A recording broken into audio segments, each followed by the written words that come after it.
From the dawn of MTV through the peak of its popularity, one man wrote songs that inspired some of the most cinematic music videos around. With I'd Do Anything for Love, But I Won't Do That, Total Eclipse of the Heart, and Making Love Out of Nothing at All, we decide the fate of the music videos of Jim Steinman.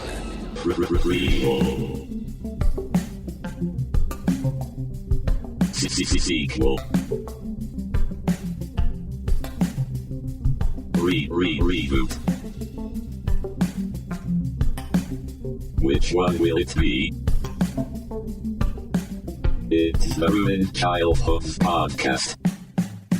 Greetings, Starfighters, and I say that with, I always say it with enthusiasm, but That is true.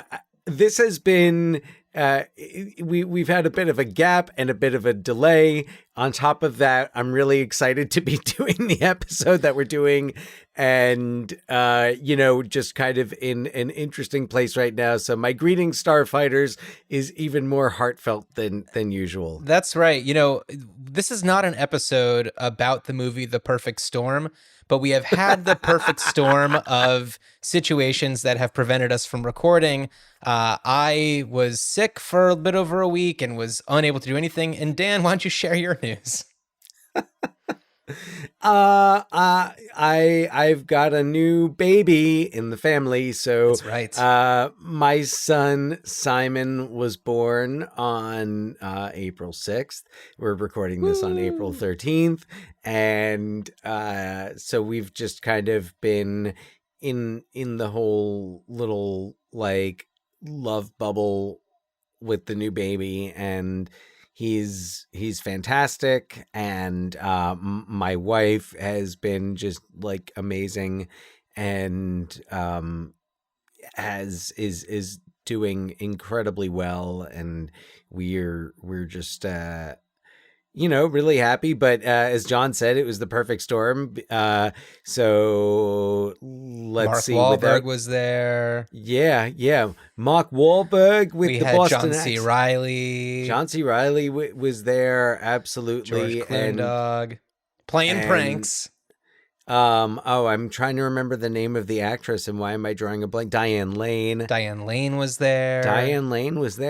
You know what? At a certain point, I might have been hallucinating to the point that Diane Lane could have very well been. I could have seen Diane Lane, but I don't know. I didn't. Have we talked about Diane Lane on this show?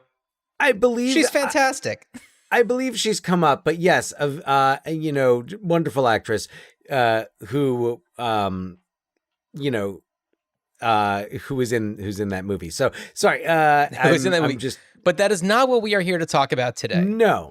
On this podcast, yeah, we typically talk about cult and classic movies and a few outliers here and there. And we talk about how first of all, we just kind of walk through the movies, but then we talk about how we would bring them back as a remake, reboot, prequel, sequel, whatever, board game, whatever you can possibly imagine. If it had to be done, if it had the to be property done, had the thought to be experiment revived. of thought experiments. And we Yes. decided that for the month of April, Aprils are always fun to mix things up, little April Fool's action. Speaking of George Clooney and his pranks, we decided to kind of turn things on their side a little bit and focus not so much on movies, but cinematic music videos that have some sort of story arc, that are known for being a little out of the ordinary.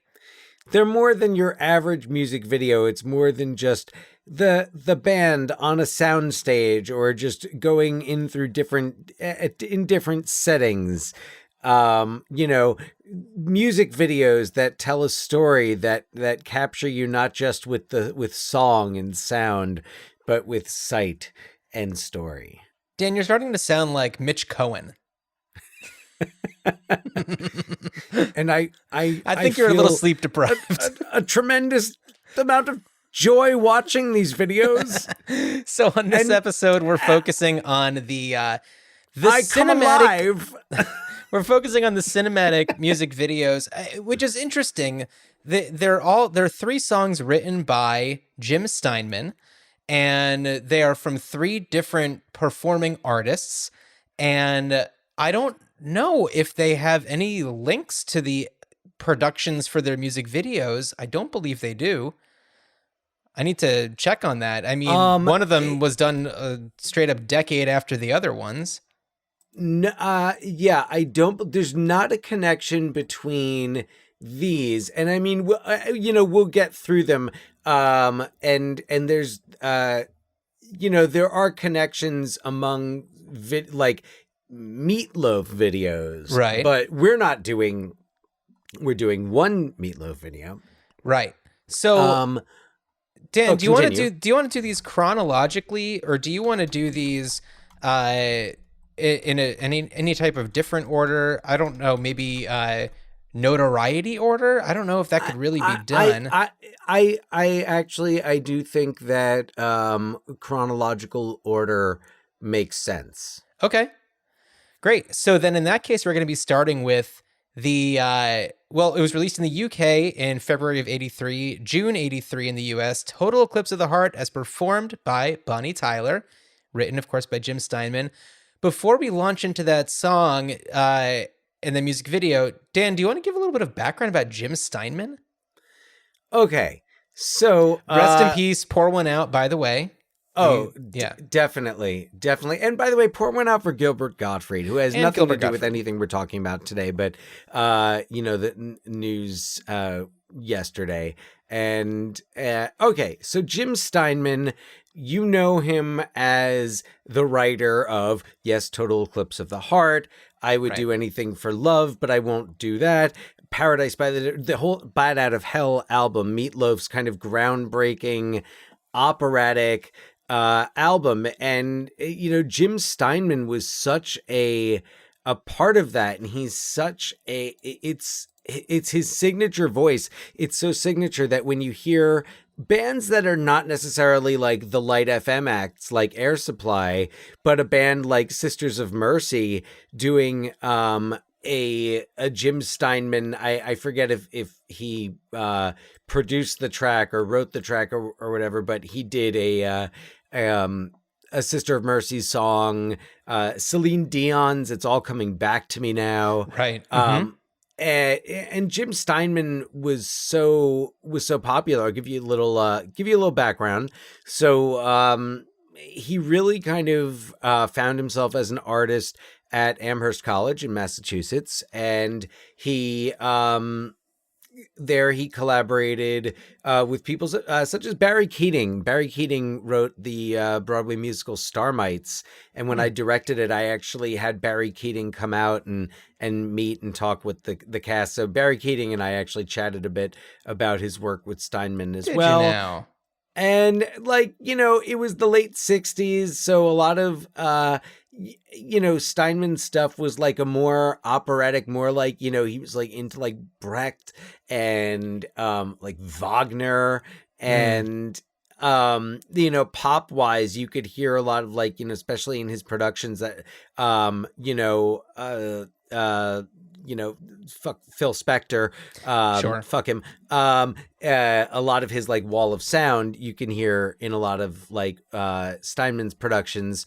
But he kind of like developed his style there, and wrote these like, mythology based musicals that were very, hippie in vogue, but it was where a lot of his songs started. So like the whole like Turnaround Bright Eyes from Total Eclipse of the Heart, is in a musical that he wrote called, the Dream Engine.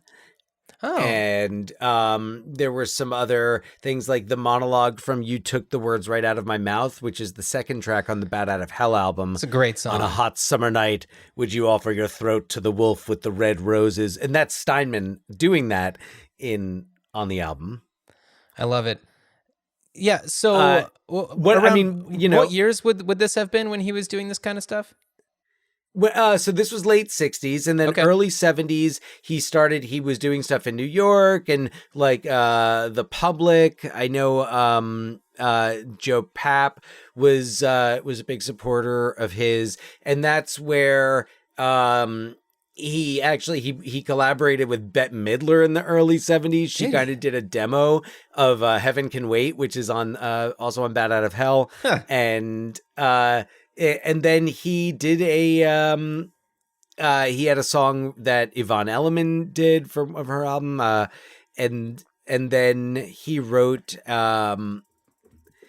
music and lyrics for a musical called More Than You Deserve, and one of the actors in the show was Meatloaf. Oh, okay. So then, and Meatloaf later sang that song. Another pour one out.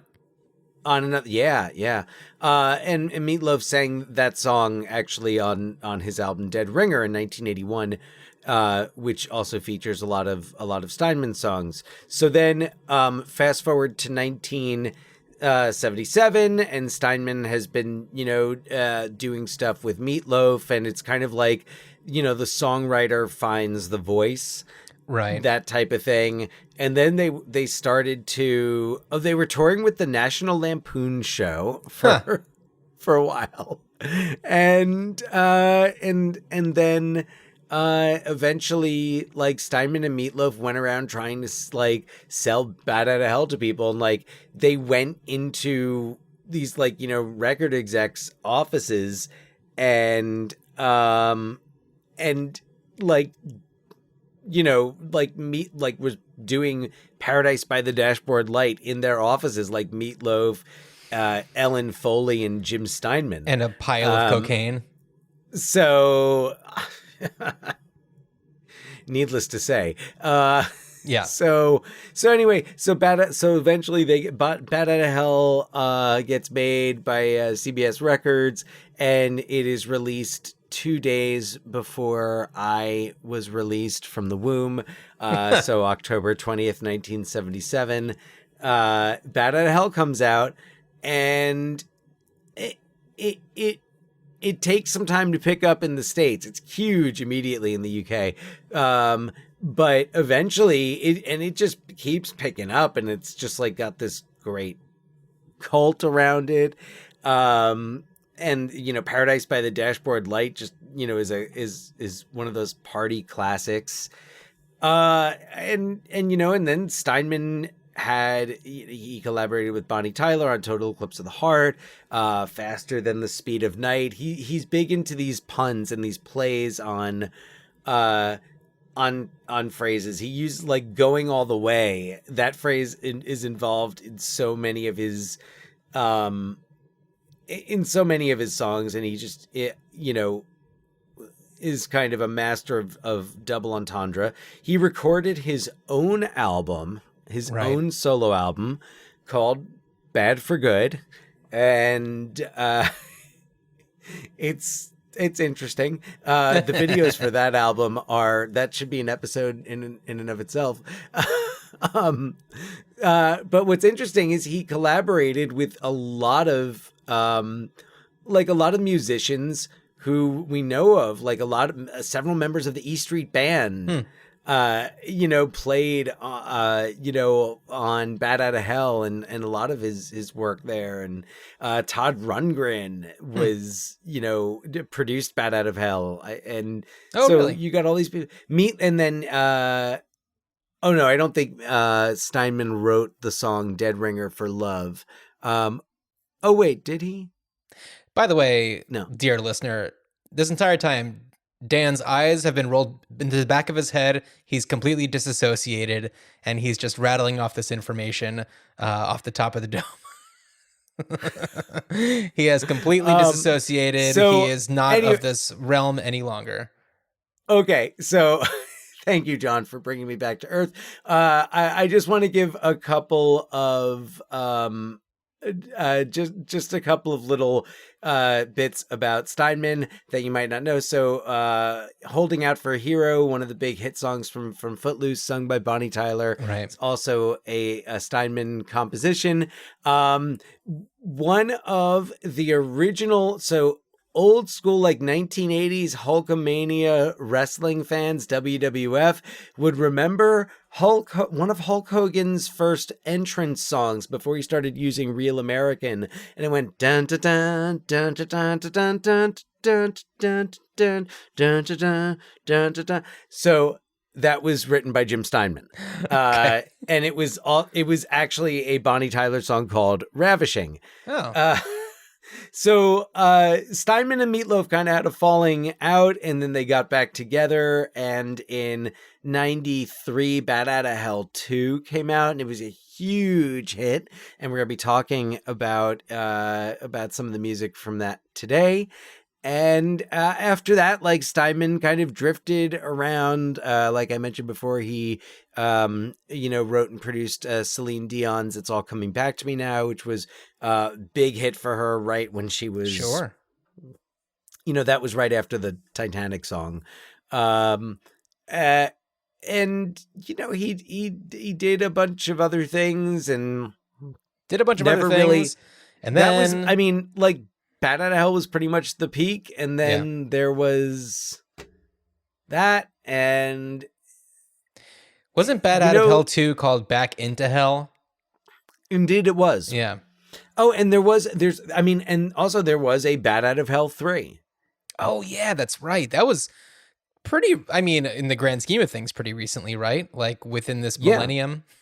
Yeah. And I mean, I think I might have listened to a song from it, and it was not great. Okay. He's. I mean, once for you go out of hell, then musicals. back into hell, what else is there to do? I don't know. You don't have to have an answer Travel- to that, Dan. It's okay. Not right now. Well, it's Bat Out of Hell 3. The monster is loose. Oh, so shit. you have to capture the escaped monster from hell. Got it. Yeah. Oh, he was gonna do like a Batman the musical. Oh my goodness. He was gonna be involved in the Crybaby musical, and then that didn't happen. Really? Okay. Yeah. There were a lot of like woulda, coulda, shouldas with Steinman. And it's funny, and Dan, this might be getting too inside baseball for us, but I feel like, for me, you were certainly a big Meatloaf fan growing up, and you have a friend who was an even bigger Jim Steinman fan. Is that correct? Oh, it's time. So Michael Doobie, who I hope is listening. Oh, was that to a this, leading question? I'm sorry. He's a very so my one of my oldest dearest friends, Michael Doobie, who is a lawyer, a University of New Hampshire sometimes professor, and amazing dad,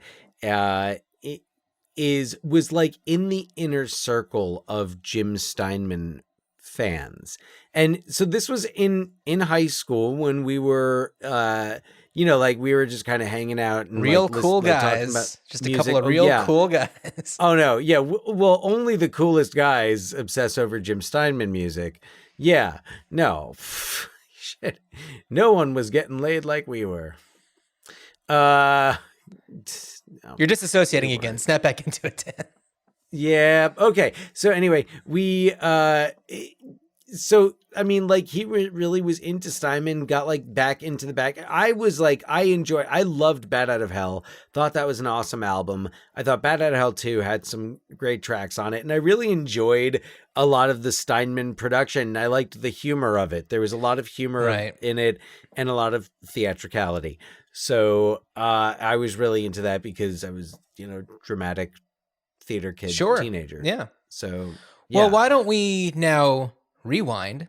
I do believe, though, before we leave the topic of Michael Doobie, that Michael Doobie did actually did have the opportunity to meet Jim Steinman. Okay. Definitely met Meatloaf. Okay. On at least one occasion, but I believe also had the opportunity to meet Jim Steinman, I think, in more than a perfunctory manner. Like, I met Meatloaf at a book signing. Like, I shook his hand. He signed my book. Thank you very much. There you go. Now we will rewind back to, let's go with February 83 if we're talking about the UK release. Total Eclipse of the Heart. Bonnie Tyler releases. Not too long after, the music video is released, directed by Russell Mulcahy. And he directed The Mummy. That's right. This is a actual director. Yes. and I think that's something that people remember most about whether it's a Meatloaf music video or like a Bonnie Tyler music video, is that there's lots of flowy fabric. And I don't know if it's just that that Russell Mulcahy kind of set the pattern in motion for this type of song to have this like flowy fabric kind of feel to it. But that's what happened. And I feel like, you know, people are probably more familiar with I Do Anything for Love because that music video came out during like peak music video era. And it's also just like that. I mean, it's such a spectacle in and of itself. And Total Eclipse of the Heart, which I feel like was, if I had to characterize it, was definitely more of like a radio hit and not like a music video hit. What's up, Dan? Sorry, I would just like to correct myself for a moment that Russell Mulcahy did not direct The Mummy. He directed Highlander. He directed Highlander, right? Yes. Yeah. So, but he's a real deal director. Yes, he's a real deal director, and I agree with you that yes, this was definitely like 1983. MTV was just in its a baby in its infancy. Yeah, like your baby. Yeah. So this whole music video thing is new, and I honestly think this video, I'm curious to know how much of a second life it was given by pop-up video, because I remember, I think I saw this video, a pop-up video, so many times, and it was like just one of the most entertaining ones to watch. Oh, I wish I could have found that one while I was kind of doing my research. Because I didn't think about it until given just now. Some little gems, but you're right. I totally remember being popped up. So this is the interpretation that I've gotten, and I've read a couple of articles about it that have the same type of read on this music video, because it doesn't spell things out for you. And I'd say that the music video itself only vibes with the lyrics when the words bright eyes come up, because there are some literal bright eyes. So, but this is my not Connor Oberst. Not well. I mean, did he get it from that song? I kind of figured he did. Anyway, so the read that I got from this music video is that a woman is trapped in an all-boys private school where choir boys, swimmers, ninjas, and more taunt her with their glowing eyes. It is revealed later that this was simply the dream of a new teacher about to join the school's faculty. Dan, is that what you got from this? Yeah, absolutely. What I wrote. So I'm just going to kind of read you my notes here, going through. And I mean, I hope people have seen this. I mean, like, who hasn't seen this video? So we have them linked in the show's description, and they're also in the last episode's description as well. So anyway, here we go. So Total Eclipse of the Heart, a majestic English boarding school for boys. And then, is Bonnie Tyler a pedophile in this? And then I noted it was a bit like Hogwarts. Right. And that there were doves flying around in slow motion. So maybe that John Woo was involved. It reminded me of a John Woo movie. And then it kind of reminded me of the X-Men Academy. And then there were like boys' shirts coming off, and this one kid had like wings and glittery eyeshadow. And then there was like a ninja academy. That's where it kind of hit me that there was a dream, because I was like, oh, it's a bizarre dream world. Now, of course, Jim Steinman, there's got to be something like motorcycle related. So there's like leather bikers coming up the stairs. Right. And then I wrote, and I quote you from my notes, oh, are these like her anxiety dreams the night before she starts her new job at this boys' school? Yeah, that's what I was thinking. Yeah, and take it from me, somebody who is just sick for a week. Fever dreams, they real, boy. They're real. And this was indeed a fever dream. And I think here's my my guess as to how this came about. They got access to this building. Maybe it was a vacant school or hospital or something. And they're just like, we've got this whole place and it's creepy as hell. It's dusty, so it's atmospheric and wild. Let's just hire a bunch of actors and see what we can do. And then it's like, what if this was a school? And then they just got a bunch of boys of varying ages and put them in different costumes and, poured water on some of them and had some of them with glowing eyes and, just kind of took it from there. And then just have Bonnie Tyler singing the entire time. it gets really intense. There's the part when they destroy the dinner table, and there's like the fencers, and there's glitter pouring out of their masks. Right. And then like That there's was the kinda men in cool. the loincloths that are dancing around her. I would like if this music video was playing at the movie theater, I would love to see that. Like why I feel like music videos before movies is a missed opportunity. Uh-huh. Yeah. But like, yeah, this video is a fucking trip. It's a real trip. It's really wild. Russell Mulcahy, whatever you did it right, because this is memorable. Nailed it. Yeah, it's memorable, and it really set the stage for, I think, a lot of music videos. And I don't know if this was the first like music video of this ilk from a Jim Steinman song. Surely there have been others that were probably more performance based. The But most of the narrative- Bad Out of Hell, I think most of the Bad Out of Hell videos are.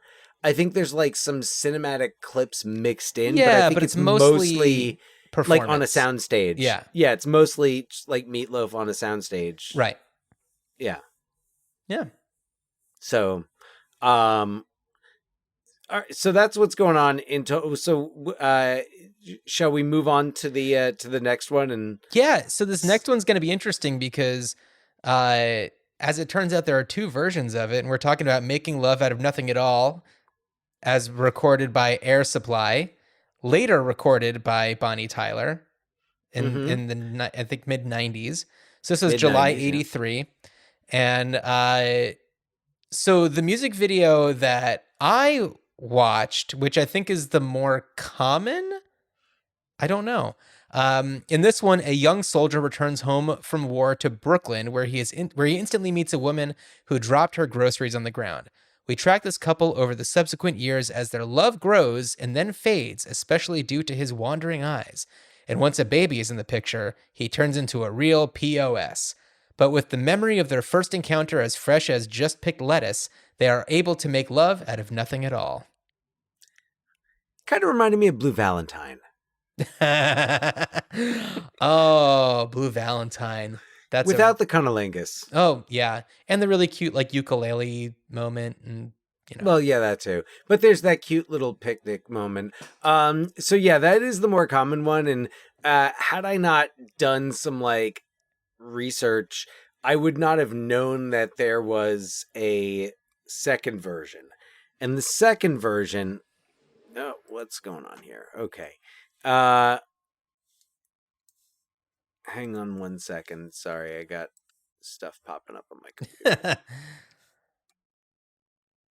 So this one, I believe, is has to do with an airport and leaving for tour. I can give you the rundown on Okay. that. So, okay, there you are. All right. So in this one, Graham from Air Supply, I believe his name is Graham. Is he the one with the real like squishy face and curly hair? No, the one who kind of looks like the shorter one, Yeah. like the shorter dark haired one, kind of like the Oats, if you will. Yes, the No. Oats, but also the lead singer. Oh, is Graham the blonde guitar player? Yeah. Got it. So yeah. So he's and I'm sorry. All of a sudden, oh yeah, Graham Russell. Yeah. So they're Graham so- Russell and Russell Hitchcock. How confusing. Yes. And then the video was directed by Alfred Hitchcock. No. So Michael Hitchcock. No.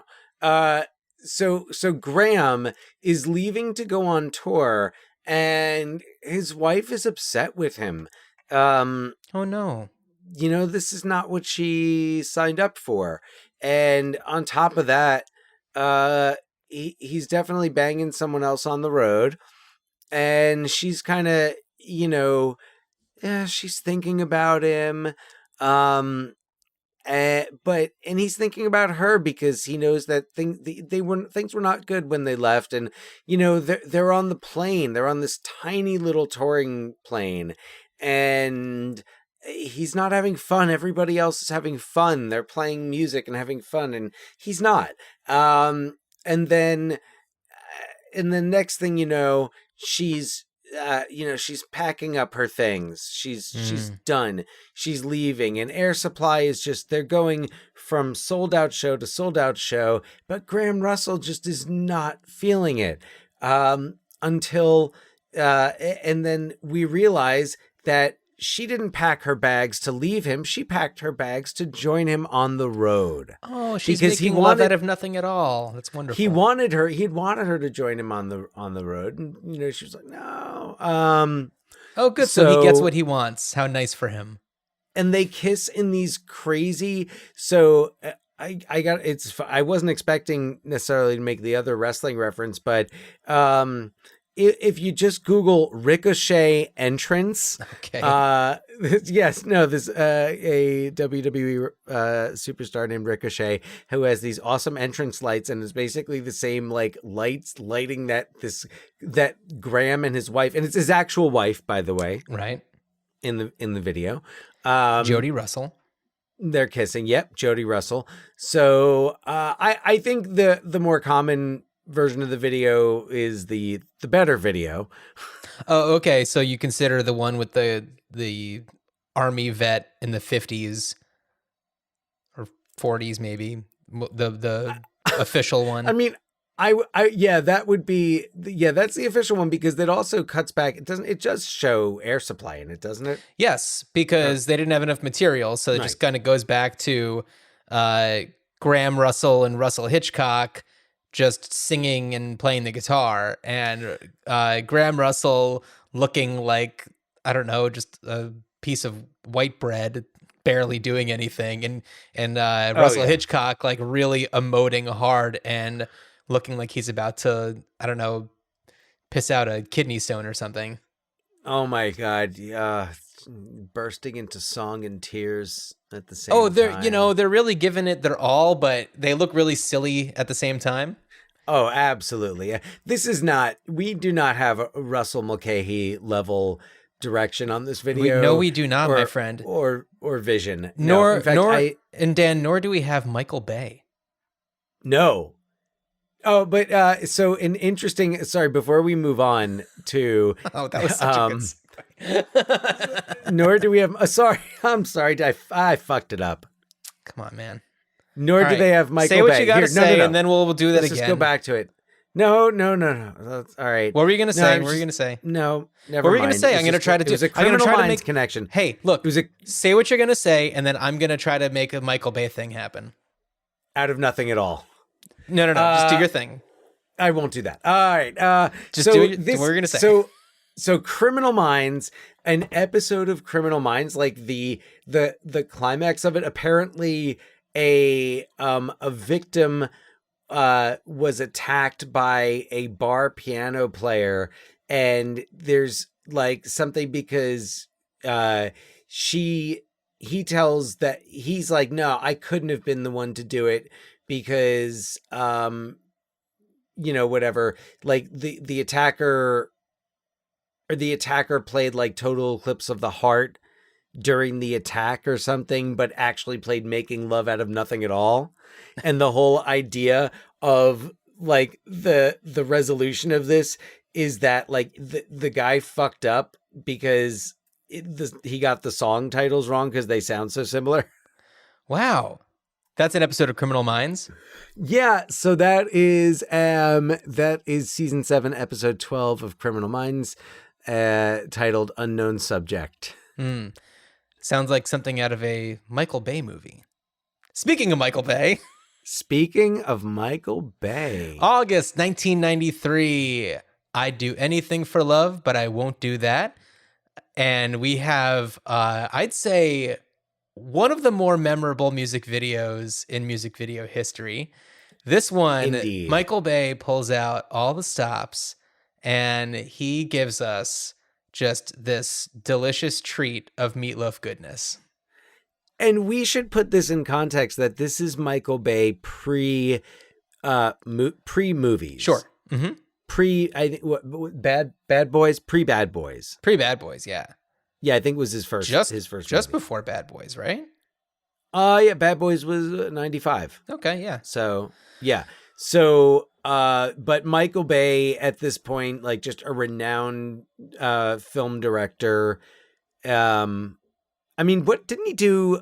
He did like a bunch of Aerosmith videos too, right? Did Michael Bay do Aerosmith? Aerosmith? Well, I mean, I'm sure that we'll get to that when we start talking about Aerosmith music videos. I guess so. Yeah. So anyway, So Michael Bay. I'm just gonna kind of go through. Let's see. This does not have a chronological list, but let's see. Well, Rock and Roll Dreams Come Through. Another Jim Steinman. Interesting that you bring that one up, John. That's from Jim Steinman's solo album, right? Oh no, Rock and Roll Dreams Come Through. No, that he did that one on his solo album, but the video that Michael Bay did was from Bat Out of Hell 2. Bat Out of Hell 2. Now, John, I happened to watch that video, and if we were ever going to do like a surprise watch along of something, it would be of this video. Like, I don't know if this is something we could do right now. I'm just throwing this at you. But if we could actually like have that video on and be commenting on it, it is quite something. Okay. It is something magical. So I'm going to just kind of go through a few of the other, because there's a lot of Meatloaf in here. We have Objects in the Rearview Mirror May Appear Closer Than They Are. Did that one. We did Tina Turner, Love Thing. He did the video for I Touch Myself. The Vanilla Ice song, I Love You. Let's see. We have... Aerosmith, Falling in Love. Or Falling in Love is Hard on the Knees. So that's from the album 9 Lives. Lionel Richie, Do It To Me. We have Can't Get Enough by Winger. Richard Marx, Angelia. Nice indeed. The Faster Pussycat song, House of Pain. Sitting in the Lap of Luxury by Louie Louie. Diana King's Shy Guy. Oh, Styx, Show Me the Way. Nice. Yeah. And Soldier of Love, Donny Osmond. Oh, sweet. Yeah, and then we have Faith Hill, There You'll Be. Yeah, so only the one Aerosmith song. Like a thief in the night, who can't get only the one Aerosmith song, and not any of them that I was thinking. Yeah. Oh, yeah, I thought he did that, like, the crazy amazing. Yeah. Triumvirate. So, all right, Dan, this is my interpretation of this video, and I'd love to hear how it differs from yours. The police chase a mysterious motorcyclist into a mausoleum. We see that he's half man, half monster, and longing for a particular woman. It is soon revealed that he and this particular woman have a past, and she's the only one now who can save him. When he finally finds her, he vows that he won't be a piece of shit. He turns back into a human, and they ride off into the sunrise, evading the police. Shrug? Yeah. Okay. Yeah. That's more that sounds like that's what happens. Okay. I mean, there's some other weird shit going on. There's like Bram Stoker's Dracula. There's so much shit that goes vampires. on. There's so much shit that goes on, but it's like, what is this really about? And it's kind of a total Eclipse of the Heart situation where it's like they threw everything at it, and it's like to kind of build this world where there's this like meatloaf monster guy, not like a but totally. Meatloaf, but totally appropriate to Jim Steinman and that sense of just over the top and like Beauty and the Beast with that like, no, don't look at my face. Yeah. Phantom of the Opera. He's got these amazing like fingernail claws, and he's like, he looks great. Like whoever did the makeup on this did an amazing job. Like shit holds up. Bob Keane. For a second, I thought that you meant Bill Keane, the like Family Circus. Oh, guy. from Family Circus. Yeah. Jeffy assisted with the nails. No. Bob Keane. I was looking at this. And they shot in a mansion in Beverly Hills. The Greystone Mansion. Oh, okay. Oh, I feel like a lot of movies have been filmed there. I want to Probably. say Was that there not a house on Haunted Hill or something? without looking this up first, I want to say that Disorderlies was filmed there. Oh, So I'm going to look that up right now and see. look that up right now. But my money is on you being right with that. I'm not, or possibly Brain Donors. Shot. Oh my God, so many. Wow, the list is huge. All right, but let me see. Disorder. No, not Disorderlies. The Golden Child, Cabin Boy, Batman and Robin, Gold Member. This is a huge list. Okay. The Prestige. So here, do you want me to read I have the Wikipedia synopsis of the video here. Ghostbusters 2. Sorry. Ghostbusters? Oh, was that Probably like the museum? Probably. Yeah, that makes sense. Like,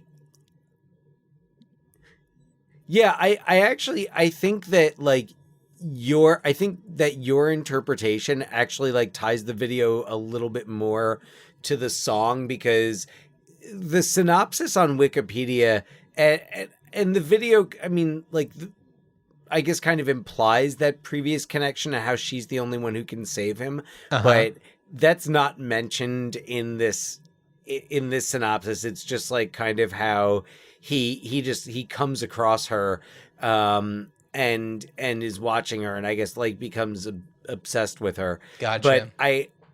But but when he says like, you know, no one can save me, no one else can save me now but you. Right. And I would say your interpretation definitely hews more closely to the sense in the song of not like this is some obsessive, like, you know, beast man who's going to be like, you know, your love can heal me. Right. Yeah. That it's more of this like, without you, I have become this part human and I want to be human again. And indeed, he's human again at the end. He's Meatloaf. Right. And so I think that this is the only one where I really want to kind of get into the song a little bit more, because it is such this iconic song. And, you know, when you were talking about Total Eclipse of the Heart and how like the Turnaround Bright Eyes thing has come from a different element of a Jim Steinman song from this other thing, you know, that makes sense to me because it's like, what is going on there? But for I Do Anything for Love, But I Won't Do That, what's fascinating about the song is that it has its own kind of mythology behind it, and it has this own mystique to it because, and I don't know if this is just like kids being dumb because this came out at a time where, you know, MTV and the radio and everything, and it was just like, you know, we were bombarded by this song. I mean, certainly in our household we were, but I think that everybody was bombarded by this song quite a bit. It was on top 40. No, of course. And yeah. But I Won't Do That was like such a mysterious thing until you actually like look at the lyrics and you're just like, oh no, he's just saying, but I won't like leave you. I won't be a piece of garbage. The thing that I just said I wouldn't do. Yeah. I would do anything for love, but I won't Except do that. that. Yeah. The thing I just said. I know. Right. It's grammar. No, totally. And when you actually look at the lyrics, you're just like, oh no, this just makes total sense. But the fact that there's like this, you know, vague notion to it, if you just listen to it without thinking about it, you know, it gets people talking about it, and it kind of is this like perfect marketing move for this song that it wasn't even intending in the first place. And it's, I don't know, it was very effective, at least in terms of like getting people to talk about it. But, you know, clearly he's just saying like, no, I would do anything for love except for like that thing that I just said about like being a piece of garbage and, you know, Yeah. I don't know. I would do anything for love, but I'm not going to go find it somewhere else. I'm not going to cheat on you. Right. I'm not exactly. Yeah. And I mean, I think this also had in its favor the fact that you have like the generation that would have been, you know, really into Bat Out of Hell when it came out. Yeah.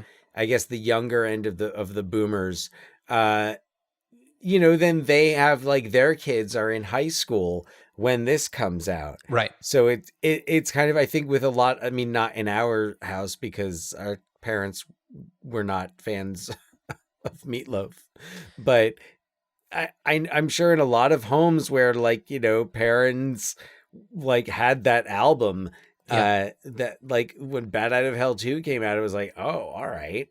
Well, I mean, like also, I went when I an album with the word hell in the title, forget it. oh Boomers be no. freaking. Oh no, absolutely. Toys Yeah. in the attic though, no problem.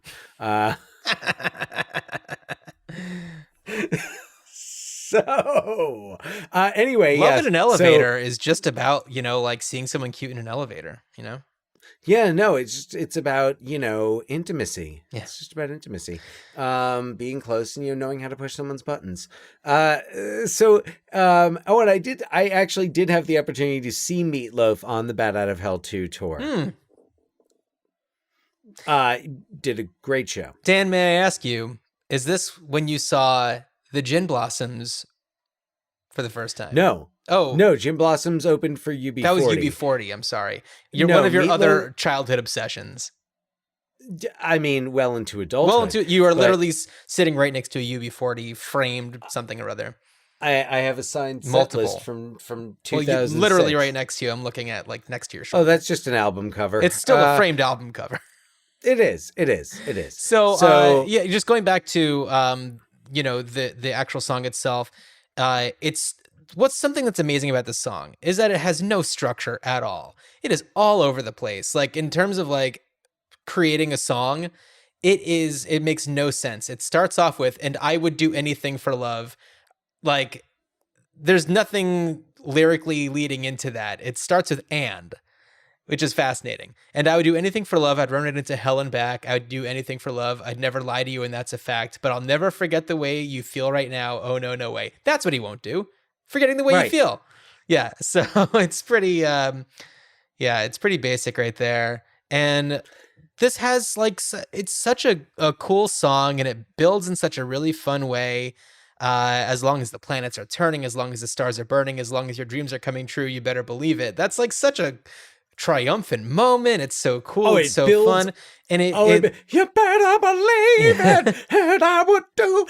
I mean, it just launches, and then like all the music drops out in that one. Yeah, and some days I pray for magical. silence, and some days I pray for soul. Sometimes I just pray to the God of sex and drums and rock and roll. What a cool lyric. Yeah, and not sex and drugs and rock and roll, but sex Drums. and drums. Yeah. Right. Yeah. Yeah. And then, of course, we have the oh my God, there's so many lyrics to this song.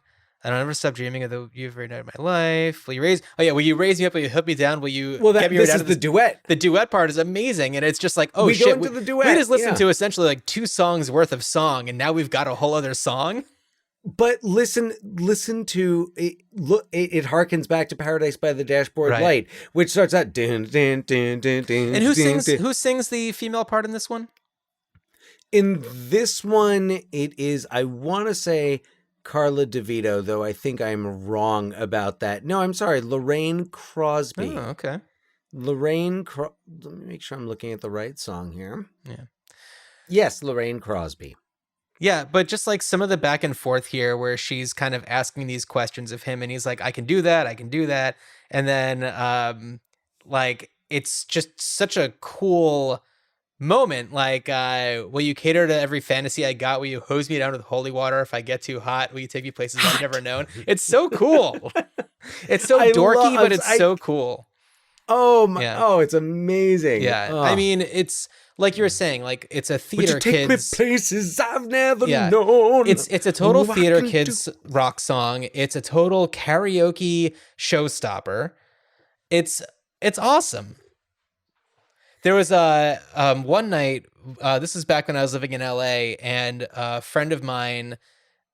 His name is Tom. He actually runs a really cool bar in the Highland Park neighborhood called The Fable. Or actually, it might be in Eagle Rock, but it's a really cool bar. Check it out. But he also has run this karaoke company called Hi Ho Karaoke, which I think now is just housed within The Fable. But he used to go around to different bars and do karaoke nights, and did a karaoke night at the Bigfoot Lodge in Atwater Village, and they did this theme night where you come dressed as the person whose song you're performing. And I remember, I think it was my friend, who was it?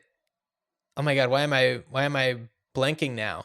But a friend of mine came to do I Do Anything for Love and came like fully meatloafed out and just was Josh Briggs, that's who it was. And just like had a wig and the flowy white shirt open and just like Yeah. it was so much fun. And it's just like that's what this song is for. It's made to be like reproduced theatrically, and it's like the music video for this song like left such an impression on us that we associated so much with the song.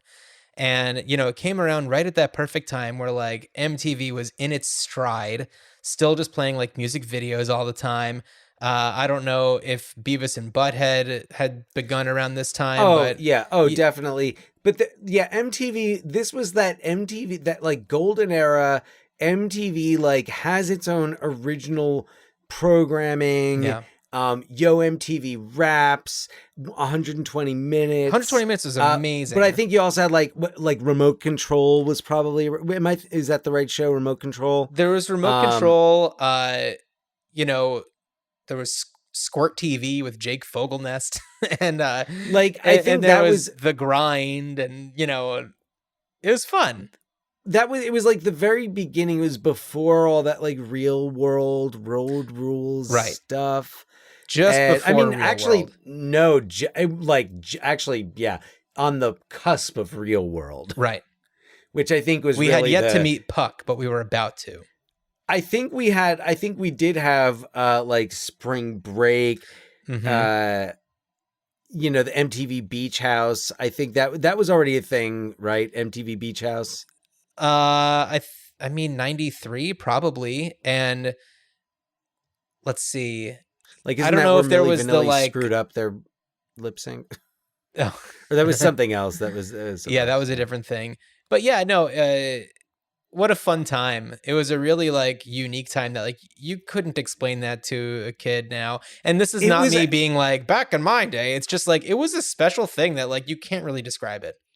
Well, yeah, and it was also like I remember being a music fan and the anticipation of something new coming out, and that like you would have to go and get it, and if you wanted it badly enough, you know, you'd steal it from browsers in Cranford, New Jersey. No. I was gonna say if you wanted it badly enough, you'd actually pay for it.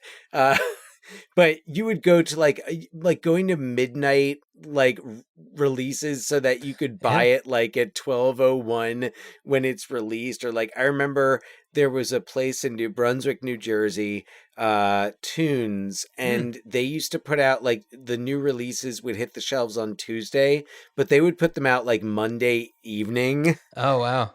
So if I remember, I think like Radiohead's Kid A, I was like, I'm not fucking waiting until Tuesday. Yeah. No, it was a really exciting time. You know, it wasn't the type of thing where it's just like you look at your phone and it's just like, oh, Radiohead released a new album. You know? Right. Or I can just go on YouTube or Spotify Spotify or anything, just listen to whatever I want to listen to. Yeah. This is not us being just like old heads talking about the good old days. No, but back in those good old days, we used to talk about how awesome it would be if you could do everything that we're like, oh, it's not like that. I know. And you know, I'm grateful for it. It'd be nice to find something that, you know, emulates that real experience again, where it's like something that you truly couldn't get unless you were just like at the right place at the right time. Or if you're at Tunes, maybe the day before. I think that's a really nice way of looking at it, though, is that it's a right place, right time. So anyway, speaking of right place, right time, I think this is the right place in the show and the right time to talk about, like, so what do we do? How do you... Oh, but Dan, there's actually one more thing I wanted to talk about. There's one more thing I wanted to talk about. So that perfect segue that you just had, can you just like try and make that happen again some other... I'm just kidding. Yeah, no, let's do it. So my idea for... You're mad at me now. You're mad at me. My idea would be, we certainly bands do make music videos. Maybe they're made specifically to be released on a platform like TikTok, or they're made to be released on some other kind of social thing. We don't see a lot of like I think that in hip hop we see more music videos being made that are more like, YouTube friendly, what would traditionally have gone on something like MTV. But we don't have that so much in the same sense anymore. And also it's like the kind of music that's being made right now, we don't have a lot of these Jim Steinman-y types of artists anymore. We don't have these same kind of songwriters. And it's no doubt that Jim Steinman left a really big mark on popular music in the 80s and 90s. And they were very specific and they were very popular. And, if you just talk about like how many hits this one person put out, yeah, there were a lot of bad songs, but there were a lot of hits, and they're memorable hits. And what would be great is if there was some sort of like revivalist band that really wanted to put out some music in the style of Jim Steinman. And maybe this is a band that exists now. Maybe this is a band, maybe it's a band like Foo Fighters, who can kind of go back into, rock and roll history and like make something really epic out of it. Pour one out, Taylor Hawkins, by the way. But Yeah. a band like that who has a lot of reverence for the music that he's either come before them or has kind of come up alongside of them, and isn't saying like my music is better than your music. It is saying like, I appreciate music and this is just what we're doing right now. And I feel like if a band like Foo Fighters, I'm not saying them specifically, but did some sort of revivalist album or EP or something and did a music video in this style, lots of flowing fabric, and like really did an homage to these like Jim Steinman-y music videos, and Making Love Out of Nothing at All is a bit of an outlier. That one, you have the Jim Steinman-y passion behind it, but I couldn't even find the name of the person who directed the music video. I think that it just kind of got like, it was probably, what is it? Whatever, Hitchcock and Graham Yeah. Russell Hitchcock, Graham Russell. And, it's probably them just being like, yeah, I don't know, just do this kind of thing. Cause it doesn't there's really. this MTV thing. We need to have a video for the song. Okay. Yeah. And who Stand there and lip doesn't sync it. love the 40s? So, Yes. so anyway, like I think it'd be really fun to have some sort of like revivalist vibe going on, like paying homage to the theatricality of a total Eclipse of the Heart music video or I Do Anything for Love music video. That's what I got, Dan. Okay. So, my proposal is something that I wrote in 1999. You didn't. And it is in 1999, as I was a college graduate, making money as a substitute teacher, doing a lot of hall duty and sitting there with really not much to do. And, legal pads and pens. So I wrote a musical with Jim Steinman's music. Well, Dan, to quote Jim Steinman, it's all coming back to me now. Go ahead, please. Okay, so it's called Hot Summer Nights, although it does not use the song Hot Summer Nights. Okay. No, that one's in the prequel. So I wrote a musical. It opens with the song Bat Out of Hell. And look, I was young. I'll tell you the plot. Basically, it's this, this guy who he's a, up and coming. He wants to be, a singer, and he's got his girlfriend who's, this amazing musician, piano player. We don't really know that much about them in the beginning, but basically what we find out is he makes money working as a bouncer, and he ends up accidentally killing a pimp, and he's like, I have to, 1999. Just making sure. I have to, yes. Okay. He's like, I have to leave. I have to get out. I have to leave. I have to leave like a bat out of hell. So he leaves. That's the prologue. And then, we kind of flash forward 17 years later, the girlfriend. Okay.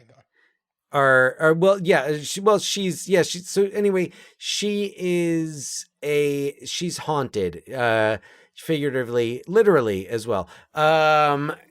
And she is, trying to get over it, and she teaches piano, and she has this student, he's like 17, 18, and he's just amazing.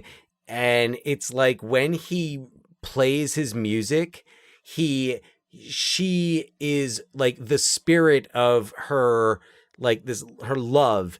She kind of feels it. And like when this kid plays, it almost brings his spirit, into her. And it kind of like this kid's piano playing almost channels the spirit, which is good because this guy's spirit, because in the song Bat Out of Hell, in the opening number, he basically escapes death, or he escapes the full death. He doesn't escape death, but he escapes the afterlife. Yeah. So he's so he kind of has to find closure by, I think, making sure that she's happy. She's just kind of been in mourning, but meanwhile there's this kid, and she's like, he's half my age, but when he plays music, I feel everything that I felt when I was with my that guy. And he has a whole, in fact, in my musical Total Eclipse of the Heart is the duet between the two of them, and she's singing about being haunted, and he's like, I want you to see me. Turn around, Bright Eyes. Well, of course, Bright Eyes was his nickname for him. Yeah. So that one's in it. I don't think I would do anything for love. Making Love Out of Nothing at All. Making Love Out of Nothing at All is in it. Yes. Is it really? Yes, it is. It's kind of it's like the third act romantic climax when our young protagonist and his love interest finally, get past the things. It's kind of like the Suddenly Seymour. Gotcha. If I can make a Little Shop of Horrors connection, it's that like they finally get past everything that's been keeping them apart, and they're finally together. There's a lot more in the show, like this protagonist, and I forget all the characters' names, but our protagonist has like a best friend, and it's kind of like they're the Meatloaf and Steinman. Like the protagonist is Steinman, and this other guy is the Meatloaf. Gotcha. And he wants the fame and the attention, and like there's a quasi rape scene in it. It's not, but it's bad. It's where basically like a groupie finds, like he gets famous off of this other guy's songs. And then like it's one of those like rock star in a hotel room, like just drinking straight out of a bottle of champagne, like standing on the bed in a robe. And like a groupie manages to get in, and he attempts to take advantage of her. It does not happen. He's stopped. But gotcha. Actually that song, it's a musical number. It's called Stark Raving Love, which was from Steinman's Bad for Good album. Got it. And Bad for Good is another song, and it's because this guy who, I think his friend wants him to be more like him, and his friend is like, no, like, look, you have a beautiful voice, and like, you can, like, don't be such an asshole. And the guy's just like, look, this is what I am. I'm an asshole. Okay, so what? Okay. So sue me. But in the end, there's resolution. There's other songs around it. Heaven Can Wait. The guy who sings Bad Out of Hell in the beginning also sings Heaven Can Wait. Our protagonist's parents sing Paradise by the Dashboard Light, because all we get of this kid's parents is like that they are just constantly like bickering about the like minutia, and it eventually just goes back to them reminiscing about Paradise by the Dashboard, and it's like Paradise by the Dashboard. Thinks, oh, I'll remember that, and we were young and we were in love, and then it's like, let me sleep all day. Yeah, and then you promised me that you'd love me, and then you knocked me up. Yeah. Yeah, so it's kind of like, it's the resolution between the parents to kind of be like, we're in this. Like, right. It's not always going to be sunshine and rainbows. No, that song is such a kind of a grim song. Like, at the very end, it's like, now we're praying for the end of time. It was long ago and it was far away and it was so much better than it is today. What a strange song. It's like, it sounds so upbeat, but the lyrics are just like, oh, they're so sad. And it's so interesting in the context of that album, and where you have songs like 2 out of 3 Ain't Bad, which is, it's just kind of like this mopey. No, it's great, but it's like a Smiths type of thing where it's like, it sounds so like cheerful, but then it's just like, and I want to kill you next to me, and it's like the saddest song in the world, but it just sounds so joyful. Well, and that, baby, we can talk all night. It's like, it's interesting because usually you hear a song of that tone and it's like, it's from the, like, I'm the one being dumped, and it's like, no, I'm the one. I'm like, look, I want you, and I'm like, I want to fuck you, but I like, that's it. I'm not interested in much more than that. Well, Dan, I think we've accomplished a lot here, and I know. I'm loving that we're doing this, and I want to take this one step further. We haven't talked about what we're going to do, but I'm going to tell you what we're going to do for the next one, because we've already kind of teed it up a little bit. We're going to do 3 songs from the Aerosmith music video catalog. We're going to do Crazy, Amazing, and Janie Got a Gun. Wow. Okay. This is going to be this is I will preface this, and I know I'm going to say it again on the next episode. I'm not the world's biggest Aerosmith fan. You don't have to be the world's biggest Aerosmith fan. No, because we've got Liv Tyler, Alicia Silverstone, David Fincher. We've got plenty of elements here to kind of keep things going. All I know Janie's Got a Gun is that. Yeah. So, when it comes to cinematic music videos, this is our next step. This is our next step, unless we wanted to get like really deep into some other artists. This is going to be our next big one. I do think I agree with you. I think that if we're talking about cinematic music videos, I do think Aerosmith, the ones that we're covering and then some have definitely like contributed to the genre of cinematic music videos. Absolutely. So I'm down for it. Well, Dan, as you are venturing back into hell, I wish you a good journey. Good journey.